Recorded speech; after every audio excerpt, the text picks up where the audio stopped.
Welcome to a hangout session on my sofa in Dubai. My name is Thomas. I am 24 years old, and in the last month I moved to the beautiful and bustling city of Dubai. I moved here completely alone, with no job, no friends, no one to help me, and with absolutely no idea what I was doing.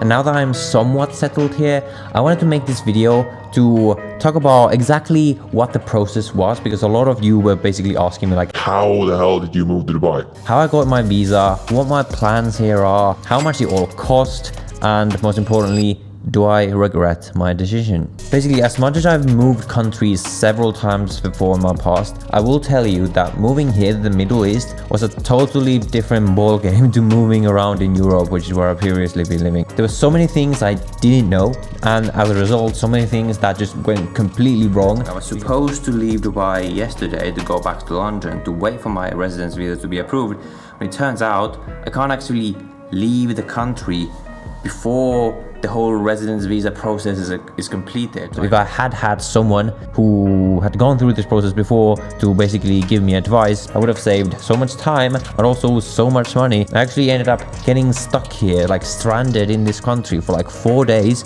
because of like these dumb things that happened. So that is why, if you're considering moving to Dubai, if you just watch this video and you learn from all of my mistakes, you won't have to do all these dumb mistakes, and you're gonna save yourself a lot of time, you're gonna save yourself a lot of money. And even if you're not considering moving to Dubai, this is probably gonna be an entertaining story for you anyway, because like, yeah, there's a lot of stuff. There's a lot of stuff that happened.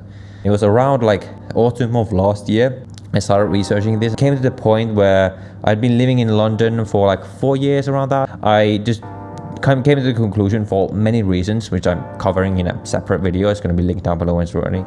London is just not the place for me anymore. And I basically just saw so many people were moving to Dubai, and I was like, okay, there must be some reason why everyone's moving there. And I just realized that it makes perfect sense. You know, amazing weather, at least like 8 months of the year, 0% tax, very safe, which is like surprising to me. It's one of the safest cities and one of the safest countries in the world, which I just didn't expect from a Middle Eastern country. It's very modern, just like going up, whereas like London, Paris, you got New York, all these cities that people usually dream about, they're sort of on the way down with the economy, everything, whereas the Middle East, especially Dubai, is going up. It's just a very exciting region to be a part of. And then I also realized like, well, moving here is very, very simple. As long as, like, basically, as long as you have any way of supporting yourself, any way of making money, you're probably going to be able to get a visa to move here. And the process is so simple and so easy, because they actually, you know, they want to attract people to come here. I don't understand why all these countries like the US, UK, they make it so hard for people to move there. Like, sure, I understand you're trying to avoid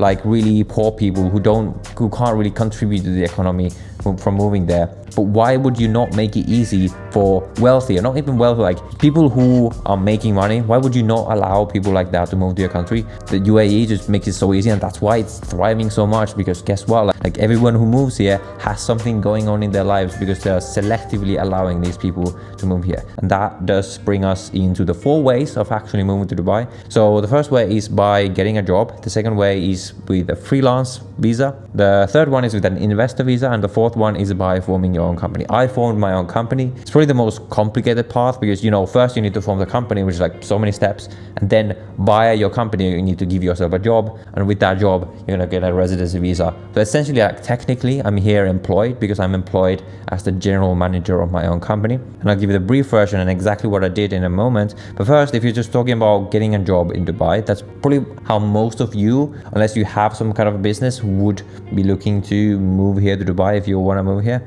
Essentially, you know, you would apply, you would get a job, and then the company would just give you an employment visa. It's like straightforward. The company does all of it, they pay for it, you pretty much don't need to worry about it. That's pretty simple. In terms of a freelance visa, I think you just have to apply for it, maybe cost some money. Is essentially, I think that one is also quite simple. Investor, I can't be bothered to check what the number is, but I put it on the screen like in front of my face. So if you have this much money right now and you're willing to invest it in Dubai, just go do it and get the investor visa. If not, then keep watching, because probably a lot of people who move here, a lot of expats are coming here with their own business. Makes sense. If you are able to live anywhere, if you have an online business like I do, Dubai just makes so much sense in so many senses. It's just an entrepreneurial culture. You know, it's safe. The banks are great. 0% tax, so you're just saving so much. Amazing weather. Like, There are very good reasons why so many people move here. So what was my experience? So the exact process, the way it went, like basically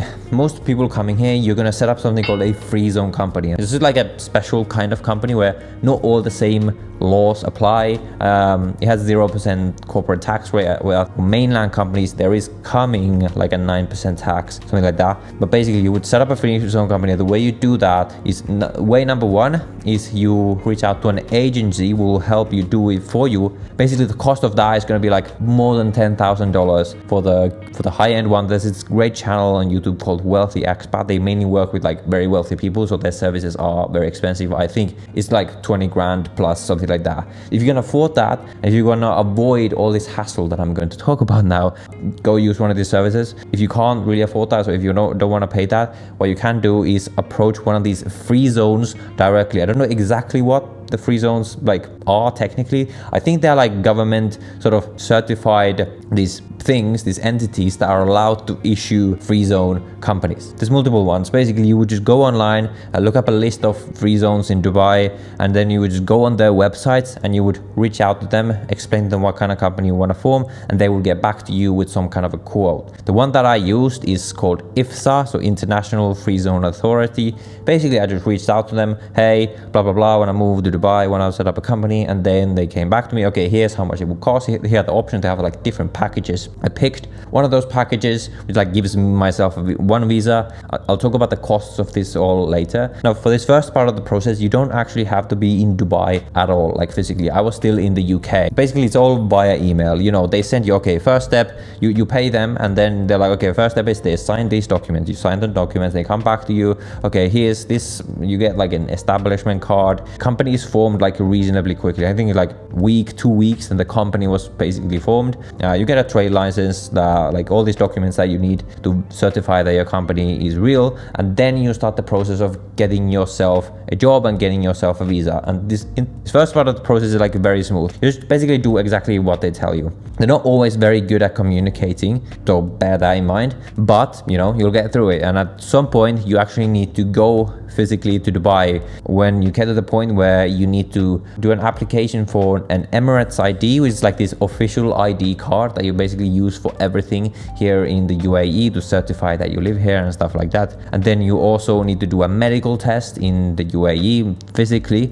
to, you know, certify that you're fit and healthy and whatever they test. Those are the main things that you need to come here to the UAE to do physically. So I came here, it was the end of January. I booked an appointment for a medical test, and you know, you can find the list of these places online where you can do this. I got the results in like 30 minutes. I was fit, yay. And then inside of the country, I basically had to go to one of these government centers to apply for the Emirates ID. And this is where the problem started, because my free zone, like the people who were communicating with me about this process, had conveniently, first of all, forgot to tell me that I'm gonna need to have a local phone number before they're gonna allow me to apply for the Emirates ID. So I go to the government office. They're like, well, you don't have a local number, so we can't do this. So I'm like, okay, fine, I'm gonna go to some place to get a local phone number. They tell me that, well, you can't get a local phone number before you have your Emirates ID. And I'm like, they literally need a local phone number for me to apply for the Emirates ID. So like, what am I gonna do here? So then they tell me, okay, if you go to this other location for this company called Etisalat,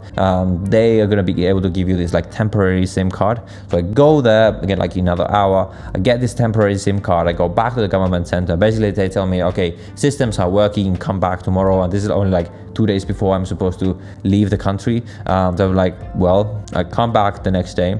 They are finally able to do the application. I don't really understand exactly what they do, but you know, they do it. And then they tell me like, okay, you need to set up a time for a fingerprint appointment, which again, another thing that my free zone had conveniently forgot to tell me, that I need to make sure I have enough time in the country for this fingerprint appointment as well. But luckily, I managed to get this appointment for the same day when I'm supposed to be leaving the country. So I get the fingerprint, I get my Emirates ID application submitted, and here's where the real problems start, because then I go to the airport, because basically I'm like, okay, I'm gonna leave the country, go back to the UK while I wait for my residency visa and my Emirates ID to be processed. Not so fast, because it turns out I go to the airport, I'm at like the gate, I'm supposed to go to catch my flight, and they like turn me away. They're like, I give my passport to the guy and he's like, looks at it. You're a resident? I'm like, no, I'm here to do my residency. I'm not resident yet. Going out of the country to wait for it to be approved. No, you need to be resident before you can leave.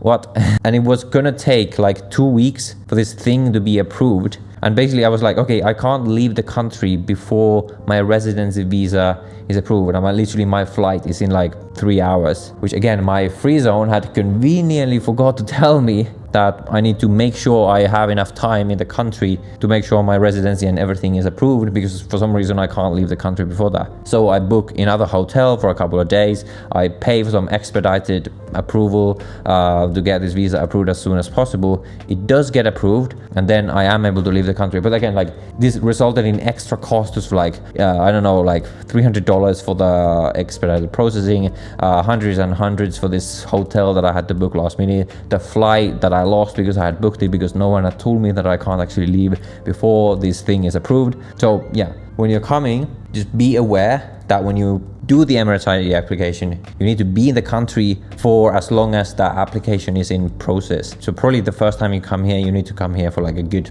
2 weeks or even more than that, unless you, like me, pay for that expedited delivery. Anyway, my residency is approved. Then I leave to go back to the UK to basically, finish up my things there, collect all my stuff. And eventually at the start of February, I am finally able to come back here permanently. So yeah, that was pretty much the entire process. Now in terms of how much everything cost, I think the company formation plus my visa, I think it was around $5,000 total. So yeah, if you're coming here to set up a company, you need to have enough money and / be making enough money where it makes sense for you to spend around 5K for the company formation and all of that. But obviously that's not everything. I think for everything else, getting my VIP approval for my residency visa, another 300, another like 300 for my medical test, like hundreds here and there for like application processing fees. It probably ended up being close to 6 grand for all these kinds of things. And plus you need to consider, I had to come here, then go back, come here to do my medical test and all of that, go back. These flights were probably like, well, they would have been like, well, 500 pounds or like $600, $700, but it was more than that because, I had to get another flight because the guys didn't tell me that, I can't leave before the thing is approved. With hotels and everything, probably the total cost ended up being around $7,000 or something like that. So that is just to be aware, if you're doing everything by yourself without reaching out to one of these agencies, that is probably how much the total cost is going to be. If you do it via an agency who basically do this whole process for you, probably, well, with everything, probably like 15K at least you should budget for it. And before any of you say like, wow, that's so expensive, how like that's so expensive. Even if we just consider how much I'm saving in taxes here in Dubai, like in a month or like 2 months, I'm saving more than that, 7,000 or whatever. From a financial perspective, even though it costs $7,000, I'm literally saving money by doing that. And even then, like, obviously I didn't just come here to save money. I came here because I really wanted to come here. And even if Dubai had high taxes and the price was the same, I still would have done it because I really wanted to come here. So yeah, so that is just to give you an idea. Again, if you're coming here to form a company, you need to be making enough where that makes sense for you, whatever number that is for you. You need to decide that. But again, if you're coming here for a job, for a freelance visa, all of this is much simpler because you don't need to have the company formation. Your employer is going to get you the visa. They're going to help you with everything. And like, it's basically probably not gonna have any extra costs for you.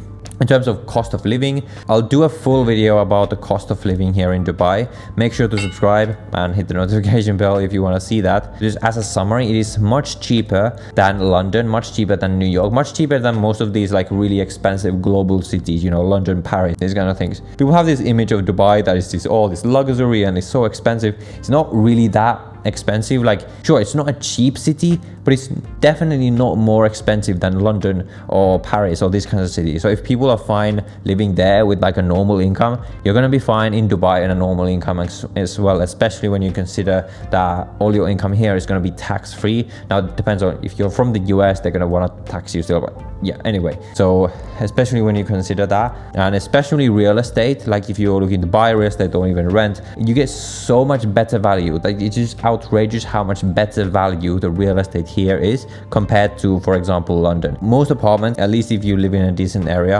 are going to be very polished, you know, service apartments with all these amenities, this and that. So I'm, yeah, really loving it here.